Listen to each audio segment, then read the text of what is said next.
Okay, excuse me. Right now we're going to continue with the meeting. Dr. Lawrence. Thank you very much. Okay, so what I'm going to do in this next sort of half hour or so is spend a little bit of time just to tell you a little bit about some of the virology activities that are taking place in ICGEB. And then hopefully you'll be able to bear with me for 20 minutes or so while I tell you a little bit about my own research interests with papilloma viruses and cervical cancer. So as I mentioned in the beginning, we have quite an active number of groups working in virology within ICGEB, primarily within Trieste and within Cape Town. And the Molecular Virology Lab in Trieste has three different major research activities, one of which relates to their interest in the regulation of HIV gene expression. And what they've been looking at and continue to look at are cellular proteins that are regulating latency in HIV.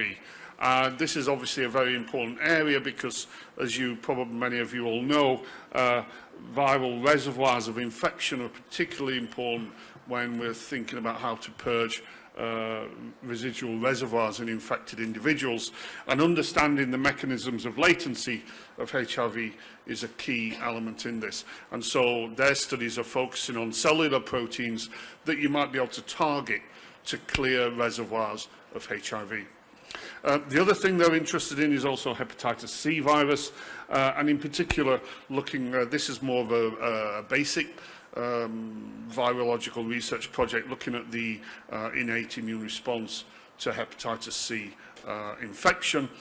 But one of the things that might also be of interest to some of you here, they're also in the business of trying to develop novel diagnostic kits for flaviviruses. And this is a particularly important problem. As you can see here, there's we have a whole family of different flaviviruses, West Nile virus, tobacco encephalitis virus, and so on and so forth, dengue, which are really major problems now in many parts of the world. And being able to differentiate effectively in an infected individual as to which one someone is infected with, and particularly in a point of care detection system, is something that we're working very actively towards. And this technology that they've developed can actually be used in the context of a smartphone. So it's actually really is sort of in the field diagnostic approaches for trying to identify these different flaviviruses. The Molecular Immunology Lab in Trieste is focusing primarily on the study of rotavirus. As you know, I'm sure rotavirus is still a very major problem for childhood diarrhea in many parts of the world. And their research is focusing on the development of novel antivirals. They've done high-throughput screening to identify compounds that are very effective at blocking rotavirus replication, and now these studies are moving forward to try and take them towards clinical application. The labs in New Delhi, these are the Delhi labs. It's a beautiful building. It's definitely it's really quite unusual, but the labs are really state of the art. And what they've been very active in terms of the virology that's taking place down there is looking at vaccine development. And in particular, they've made this tetravalent dengue virus-like particles. As I'm sure most of you are aware, dengue comes in 4 different flavors, and you have to be extremely careful that you don't, but by inappropriate immunization, you can actually cause very major problems in terms of severity of disease if you don't immunize correctly. And this new candidate vaccine is looking extremely promising in early clinical trials for the prevention of dengue. So that's one area in which they're active. The other area in which this group is very productive is also in the development of novel diagnostic kits. And so what I'm doing here is trying to give you a flavour of the different sorts of activities, and if any of you are interested in them, and then obviously we can discuss them in more detail. We also have a very strong programme which is done in collaboration with the Emory Vaccine Centre in the US, and these are the two group leaders. And basically what they're doing is they're looking at individuals who are infected with dengue and chikungunya virus, and basically trying to identify human monoclonal antibodies that may be prognostic for disease outcome, and then be able to use those for the production of novel therapeutics. And then we also have a group that are very active also in vector-borne diseases. This group is mostly, again, focused on flaviviruses, and the sort of work that they're interested in is to look at the molecular basis for virulence in these viruses, and comparing that with how they interact with the host and the vector, and to look for molecular signatures that might be predictive of disease outcome. And they also have a very nice insectarium in which they can do a lot of this work. I'm not going to go into this in any details, but the bottom line is that by doing next-gen sequencing and looking at the changes in the genetics of these viruses, you can begin to identify sequences which correlate with poor prognosis. So that's a very quick overview of the different areas of virology that's taking place within ICGEB. And what I'm going to do now in the sort of next 20 minutes or so is tell you a little bit about my own research interests. So I head the Tumor Virology Lab, and our major interests are human papillomaviruses. These are arguably one of the most important cancer-causing viruses that there are. They account for around 5% of all human malignancies. Cervical cancer is by far and away the most important. These viruses cause essentially 100% of these tumours. But they're also important human pathogens in a variety of other tumour states, or other anogenital cancers. Head and neck cancer, they're very important causes, and these numbers are growing rapidly in many parts of the world. And so these viruses account for around 600,000 new cancer cases each year. So they are a really major problem. Papillomaviruses are also a very large group of viruses. There's probably nearly 300 human papillomavirus types have been described, but only a very small subset of them, these 12 shown here, are actually cancer-causing. And one of the interests of my lab is to understand why is there only a subset of these viruses which cause cancer. If you look at cervical cancer distribution in the world, and this is overlain on the map of ICGEB member states, what you can see is that it really is a very devastating problem in many developing parts of the world, and particularly here within Southeast Asia, cervical cancer has reached essentially epidemic proportions. So this is the virus. It's a small double-stranded DNA virus, and I'm not going to go into any details about the genes that it encodes for. For this presentation, it's not really relevant. The most important thing to remember about these viruses is that they replicate in the differentiating epithelium. So this is the skin, and the virus gains access to these basal cells through a microtrauma. And as I'm sure all of you know, the only cells in an epithelium that can divide are these basal cells. And these basal cells, once they divide, they then enter a process of terminal differentiation. And it's this terminal differentiation which is absolutely critical for these viruses. So they infect these cells, and then as these cells differentiate, you get coordinate expression of the different viral gene products, which ultimately gives rise to new infectious virus particles. One message I want you to come away with from this slide, which I think is very important, is that the virus replicates its DNA here in these mid-epithelial layers. And I'm sure all of you know that in a differentiating epithelium, these cells would normally have exited the cell cycle. There'd be no machinery available for replicating DNA. And this is where these two gene products of the virus, E6 and E7, come into play. They push these cells back into a kind of pseudo-S phase, a proliferative state, so the cells can support viral DNA replication. And normally this takes place over a period of 2 to 3 weeks, which reflects the time it takes for the cells to differentiate within the epithelium.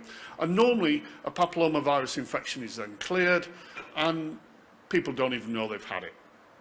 However, in a few rare cases, you see evidence of persistent infection where the virus can be present for several years. And this is the single biggest risk factor for ultimate progression to the development of cervical cancer. And that takes place over a number of years. And what is characteristic about all of these tumours is that you have very high levels of uncontrolled expression of these two viral oncoproteins, E6 and E7, which drive the development of the malignancy. So what do these lesions look like? So this is the cervix, and on it you can see two lesions. There's this lesion here, which is a flat lesion. It's barely detectable, and this is an infection with HPV-16. This is a cancer-causing virus, but this is a normal productive infection. It's what the virus normally wants to do. Why do I say that? If you take a section through this lesion and you stain it in two colours, in red we're staining for cells that are proliferating, and in green we're staining for late viral gene products, cells that are producing infectious virus particles. If you look here in the uninfected part of the epithelium, the only cells that divide is this basal cell compartment. However, when you look in the region which has HPV-16 present, you can see there's a massive amplification in the numbers of cells that are replicating DNA. And that is all being driven by the virus, so it can replicate its genome.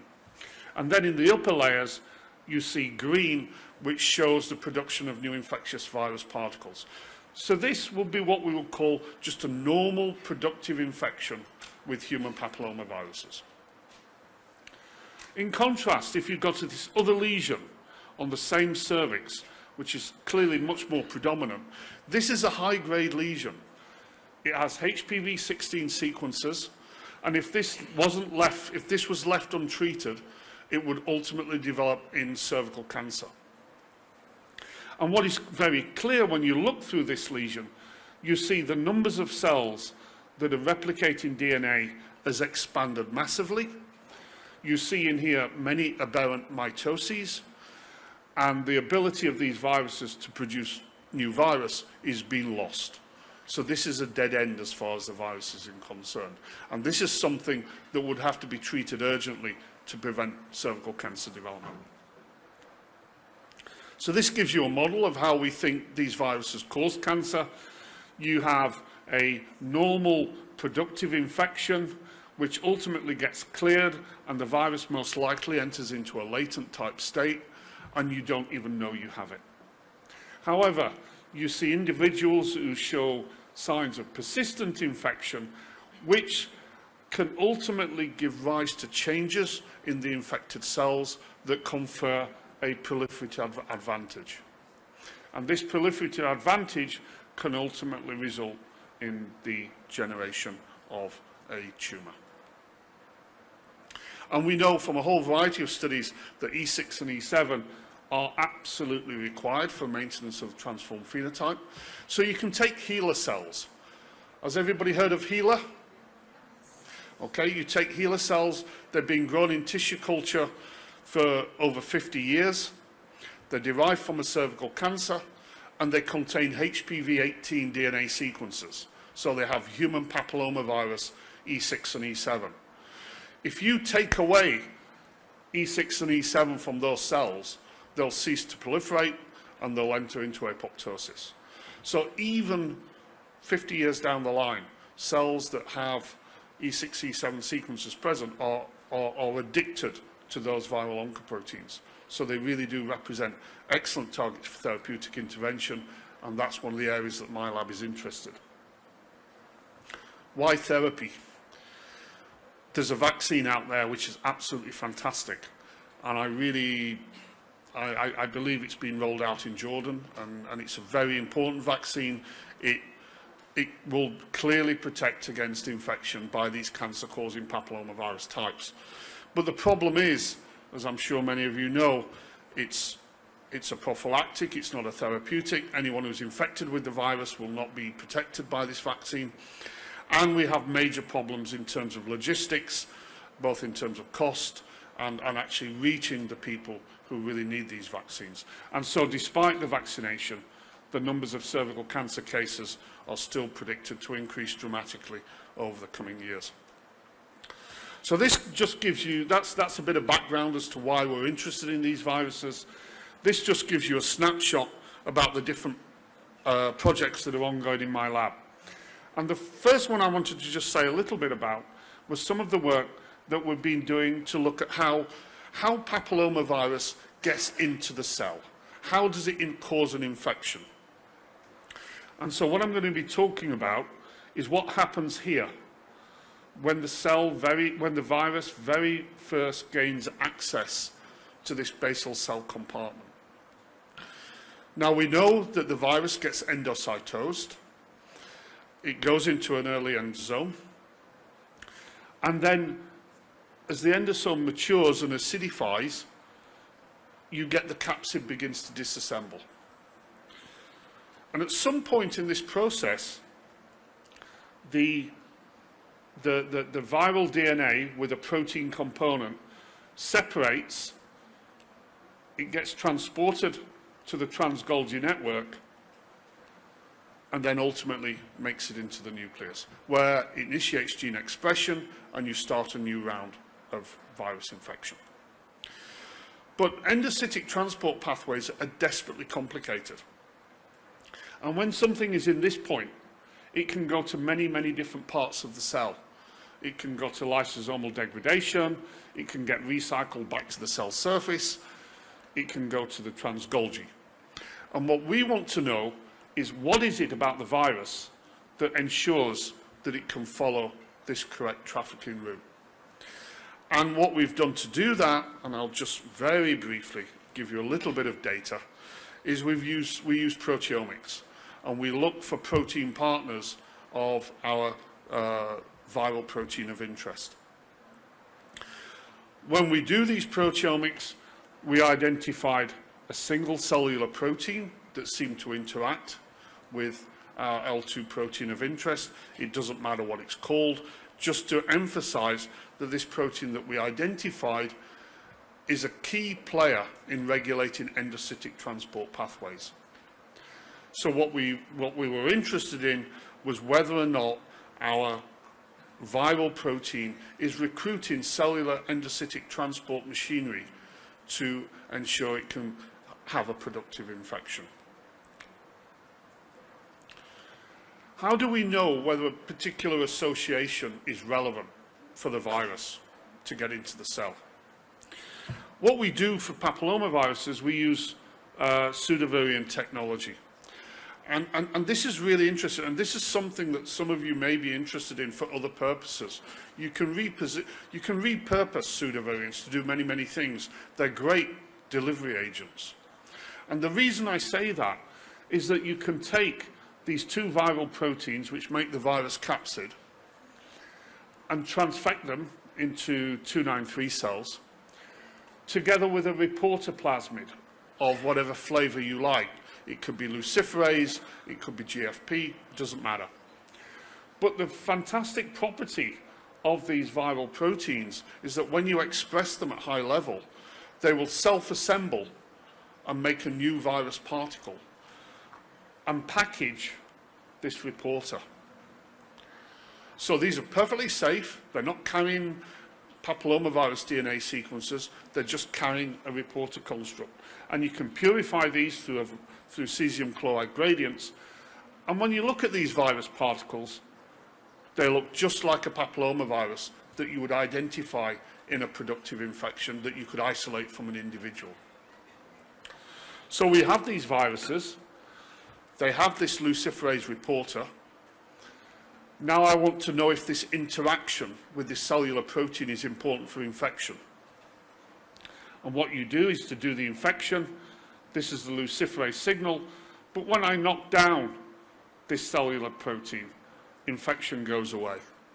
So you can see how you can begin to do molecular dissection of these entry pathways by targeting specific cellular components using these types of assays.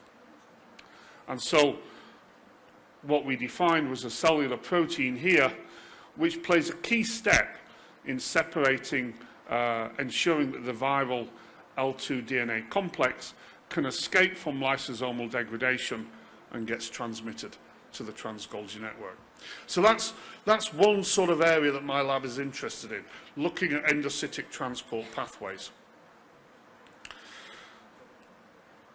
The other side of the lab is focused more on mechanisms of HPV-induced malignancy and trying to understand how the two viral oncoproteins, E6 and E7, which we know are essential for tumour development, how do they contribute to the maintenance of the tumour, and can we use them to identify new potential means of therapeutic intervention? And so what I'm going to do is just show you a little bit of work that we've been doing with the E7 protein and looking in particular at the ability of this protein to be phosphorylated by a cellular enzyme, casein kinase 2. And the reason we did this is we want to know, out of all these different interacting partners, which activities are relevant for potential cancer therapy. And so what we did was to do genome editing and to mutate these two serines, these two phosphoacceptor sites, in the E7 oncoprotein in cells derived from a cervical cancer. So we can ask the question, is E7 phosphorylation in tumours important? This just shows the genome editing that we did. And when we generate those cells, which have got these mutations, you see that they grow much more slowly than the wild-type cells. But what's most important is that those cells are also defective in their ability to invade in a collagen matrix. So we've defined here a specific function of the E7 oncoprotein, phosphorylation by casein kinase 2, which is playing a critical role in the ability of these tumour cells to continue to proliferate. And so this offers open a novel way in which you may consider targeting this phosphorylation site for cancer therapy. And I'll just move on. The last bit I wanted to say just briefly about was some of the work then looking at the E6 oncoprotein. And I mentioned at the beginning that there's over 200 different papillomavirus types, yet only a very small percentage cause cancer. Why is it only a few of them are cancer causing? I think it's a very fundamental question in the field. And one of the things that we've been doing to look at this is to look at the E6 oncoprotein itself. And when you look at the protein, and in particular look at the C-terminus, you see there's a very highly conserved stretch of 4 amino acids, which is found in all the oncogenic papillomavirus types, but it's not found in the benign types. So this is like a kind of molecular signature of oncogenic potential. It doesn't mean they're this links with cancer. It's a correlation with cancer-causing capability. And so what we did was to do proteomics on these different classes of papillomaviruses, those that are defined as being cancer-causing, those which are sometimes found in cervical cancer, and a group which is never found in cancer. And we asked, are there specific interaction profiles that these viruses have which are linked with cancer-causing capability? And when we do this proteomics, you see some proteins are bound by all of these by all of these different E6 oncoproteins. Other targets are restricted to the cancer-causing types. So we're beginning to build up a picture of which interactions might be relevant for cancer-causing potential. And the other thing that I think was really intriguing about this analysis was when you looked at the numbers of cellular targets that these cancer-causing viral proteins could target was really quite revealing. So this is HPV-16 and HPV-18. Between them, these two viruses account for almost 75% of all cervical cancers. And when you look at their E6 oncoproteins and the numbers of cellular proteins they target, you see they're very multifunctional. They hit a lot of different targets, a lot of different pathways. And so the cancer-causing types have evolved a very high degree of functional flexibility, meaning that they can target multiple signaling pathways. When we look at a benign papillomavirus type, here, it interacts with just one of these proteins, but not with anything else. So it's much more restricted in its ability to affect cell signaling pathways. And so that's really, just to summarize what I've said in this last slide, it's to remember that these viral proteins are incredibly complicated. They interact with many, many different cell signaling pathways. And the cancer-causing types are actually quite recent in evolution. And they're the ones that have acquired the ability to cause cancer more recently. And that relates to their ability to actually be able to target diverse signaling pathways within the cell. And then just to finish, this is the lab on a nice sunny day in Trieste. And it's really just to acknowledge the members of the lab that are involved in all the work. I have very good collaboration with John Durbar at the University of Cambridge. He's actually also, all my PhD students are co-supervised with John, so you know they come to a very good international environment, get really good supervision. And you know, you can see from the members of the lab, we come from all over the world. I did have a few years ago Noor Gamma on this list. She was from Jordan and was a PhD student in my lab. I wish I could put Jordan up here at the moment, but maybe next year. Where is she? Hey, how you doing? Okay, and so with that, I'll stop and I think thank you very much.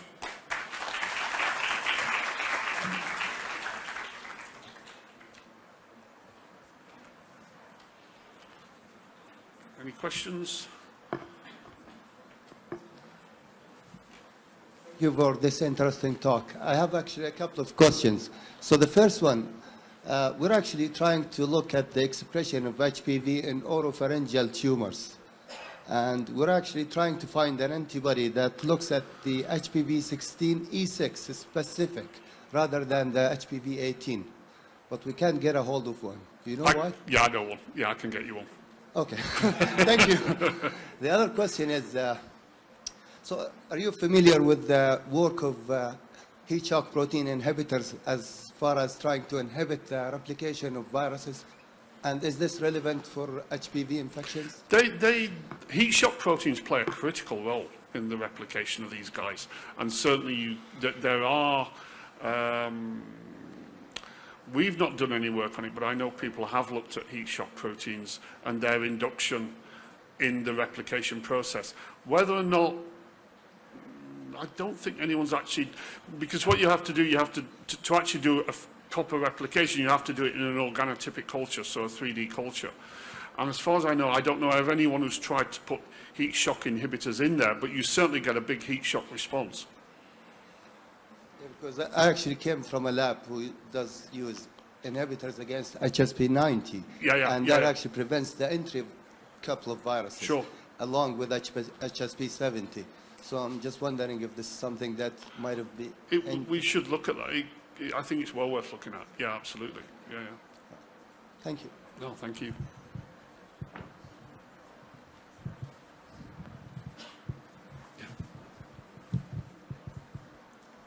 Yeah, thank you for the talk. I missed actually the first part of the talk, but my question is beyond the viral infection context. It's more about gene therapy. So this virus, is it equipotent in terms of infection power to all kinds of tissues in the body or just for the cervical tissue? And if so, the transgene expression, you said we can make like replication in competent cells to replace, your slide was like this, so if I can put a therapeutic gene and targeting liver, brain, or whatever. Yeah, so papilloma viruses will get taken up into pretty much any cell type. Mm-hmm. They're taken up by most cells. The viral genome, however, is only expressed in keratinocytes. So that provides the restriction. So the restriction to HPV-16 is basically mucosal keratinocytes. However, you can actually use these viruses to deliver other things to any cell you wish, because they'll get taken up. So people are using it to deliver chemotherapeutics in some cases. There's actually a very nice system of using papilloma viruses to deliver a chemotherapeutic to retinal tumours, and they're in phase 3 trials and it's working beautifully. So they can be repurposed for other things. Thank